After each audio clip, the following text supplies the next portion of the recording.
नमस्कार प्रिय दोस्तों। इंग्लैंड की प्रसिद्ध रॉबिन हुड श्रृंखला से एक अद्भुत कथा आपका इंतजार कर रही है। एक घने जंगल में जहां साहस और न्याय की कहानियां जन्म लेती हैं, हमारी आज की कहानी आरंभ होती है। आइए शुरू करें। कहानी का नाम है वीरतापूर्ण बचाव भाग 1। एक दिन रॉबिन शेरवुड फॉरेस्ट में वापस जा रहा था जब उसने एक अपरिचित आवाज सुनी। ये गहरे संकट में किसी के रोने और कराहने की आवाज थी। परेशान रॉबिन ने इधर उधर देखा और फिर एक बूढ़ी औरत को अपनी ओर आते हुए देखा। उसकी आंखें सूजी हुई लाल थीं और उसके चेहरे पर आंसू बह रहे थे। रॉबिन ने उसे तुरंत पहचान लिया। वो वही विधवा थी जो जंगल में रहती थी और उसने रॉबिन को बिशप के चुंगल से छुड़ाने में मदद की थी। गैमर ग्रीन, उसने उसका नाम पुकारा। क्या हुआ है? अगर किसी ने आपको परेशान या चोट पहुंचाई है तो उसे जल्द ही पता चल जाएगा कि रॉबिन हुड आपका एक रक्षक और मित्र है। ओह प्रिय रॉबिन, उसने सिसकते हुए कहा, मेरे बेटे, मेरे तीनों बेटे। क्या हो गया है उन्हें? वो शेरिफ द्वारा पकड़ लिए गए हैं और उन्हें नॉटिंघम जेल में डाल दिया गया है। उन्हें कल शहर के चौराहे पर फांसी दी जानी है, उसने रोते हुए सिसकियों के बीच कहा।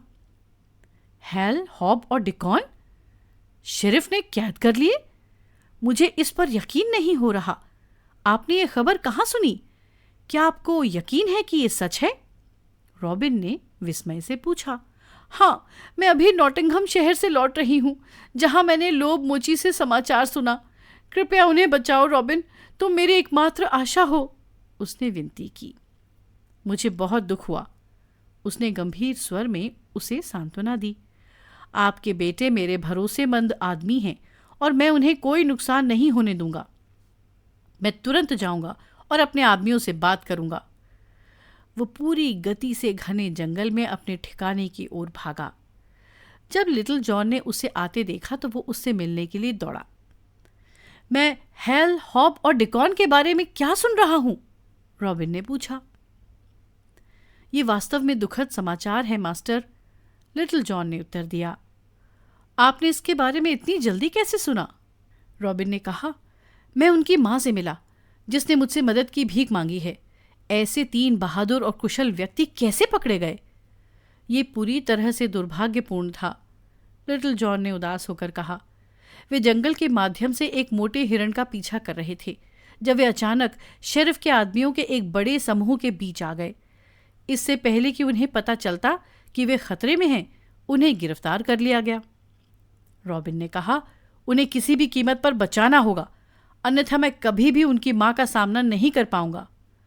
वे दोनों बैठ गए और सोचने लगे कि शेरिफ को कैसे धोखा दिया जाए और कैसे उन 3 आदमियों को फांसी से बचाया जाए। अगली सुबह रॉबिन जल्दी उठा और खुद नॉटिंघम शहर की ओर चल पड़ा। तीनों आदमियों को ठीक दोपहर के समय बाजार चौक पर फांसी दी जानी थी और इसलिए रॉबिन जानता था कि उसके पास ज्यादा समय नहीं है।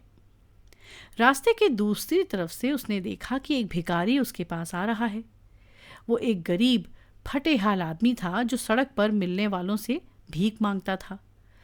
ये देखकर कि वो नॉटिंघम शहर की दिशा से आ रहा है, रॉबिन ने पूछा, शहर में क्या खबर है? कृपया मुझे बताओ। आज शहर में खबर है कि 3 आदमियों को दोपहर में फांसी दी जानी है।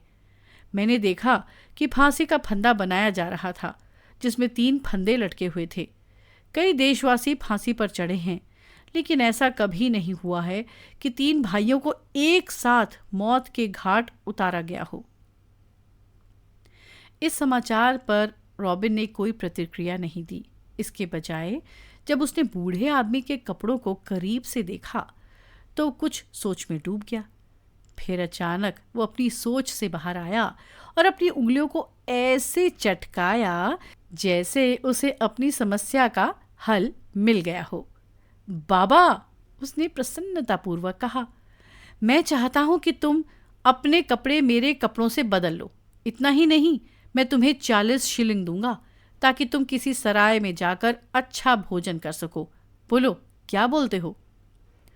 बूढ़े ने नीचे अपने मैले दाग धब्बों को देखा और फिर रॉबिन के हाथ में रखे पैसों और लिंकन ग्रीन के स्मार्ट सूट को देखा जो उसने पहना हुआ था। मुझे लगता है कि आप मेरा मजाक उड़ा रहे हैं, क्योंकि मैं एक बूढ़ा आदमी हूं। नहीं तो आप अपने अच्छे कपड़ों को मेरे फटे पुराने कपड़ों से क्यों बदलना चाहेंगे? मैं निश्चित रूप से तुम्हें परेशान नहीं कर रहा हूं, रॉबिन ने कहा। तुम्हारे कपड़े लेने के मेरे अपने कारण हैं, इसलिए कृपया जल्दी करो। मुझे अपने कपड़े दे दो और ये पैसे स्वीकार कर लो। बूढ़े आदमी के पास अब मना करने का कोई कारण नहीं था। उसने अपने कपड़े रॉबिन को सौंप दिए और रॉबिन का बढ़िया सूट पहन लिया। उसने रॉबिन से पैसे लिए और उसे धन्यवाद देकर अपने रास्ते चला गया। रॉबिन ने भिखारी का लबादा पहन लिया जिस पर नीले, हरे, काले और लाल रंग के पैबंद लगे हुए थे। उसने बूढ़े आदमी की फटी टोपी और उसकी फटी पैंट भी पहन ली। उसने जो मोजे पहने थे उनमें छेद थे और जूते तार से जुड़े हुए थे। अब वो रॉबिन के विपरीत एक भिखारी की तरह दिख रहा था। उसे यकीन था कि लिटिल जॉन खुद उसे पहचान नहीं पाएगा। अपने भेष से प्रसन्न होकर रॉबिन नॉटिंघम शहर की ओर चल पड़ा। 2 घंटे बाद शेरिफ शहर की सड़कों पर टहल रहा था। गुस्से में और परेशान दिख रहा था। उसे अभी तक तीनों अपराधियों को फांसी देने के लिए जल्लाद नहीं मिला था। वो नहीं चाहता था कि किसी भी तरह से देरी हो। बदमाशों को फांसी होकर रहेगी, शेरिफ चिल्लाया, भले ही मुझे ये काम खुद करना पड़े।